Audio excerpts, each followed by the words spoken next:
ရေခဲတက်တာမအေးတော့ရင်အေးအောင်လှုပ်တဲ့နီလန်းလေးပဲဖြစ်ပါတယ်မိတ်ဆွေတို့ကိုလှုပ်တဲ့နီလန်းလေးအသေးစိတ်ရှင်းပြပေးထားပါတယ်ဗျ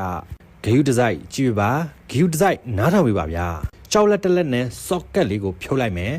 socket လေးကိုဖြုတ်လိုက်ပြီဆိုရင်ဒီ wire လေးအတွင်းပိုင်းမှာကြီးတွေကညှိနေတဲ့အတွက်ကျွန်တော်တို့ကော့ဘက်လေးနဲ့ပေါ့နော်ကော့ဘက်လေးကိုအချောင်းလုပ်ပြီးထိုးပေးရမှာဖြစ်ပါတယ်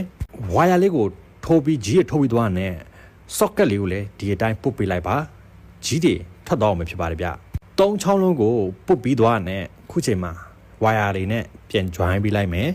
မိတ်ဆွေရဲ့ socket ကကောင်းနေတယ်ဆိုရင်ဒါလုပ်ပြီးသွားတဲ့တနားကြီးရေခဲတာပလက်ပေါက်ထိုးပြီးသွားတဲ့အေးဆောင်ဖြစ်ပါတယ်တကယ်လို့ socket ပြက်နေတယ်ဆိုရင်တော့မိတ်ဆွေတို့အစ်စ်လဲပြရမှာဖြစ်ပါတယ်ဗျ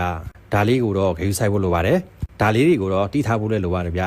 socket လေး join ပြီးသွားတဲ့တက်ပေးလိုက်ပါပြီးတော့ပလက်ပေါက်ထိုးပြီးတနားကြီးစောင့်ပေးပါအေးသွားရင်တော့မိတ်ဆွေတို့အောင်မြင်သွားပါပြီတကယ်လို့မအေးရင်တော့အစ်စ်လဲရမှာဖြစ်ပါတယ်ဗျဒီလိုဗုဒ္ဓရတဲ့ဗီဒီယိုတွေအများကြီးရှစ်ဆက်တင်ပေးတော့မှာဖြစ်ပါတယ်ဗီဒီယိုလေးကိုကြိုက်ရင်အသေးပေး share လုပ်သွား page လေးကို follow လေးပါလုပ်သွားပြီး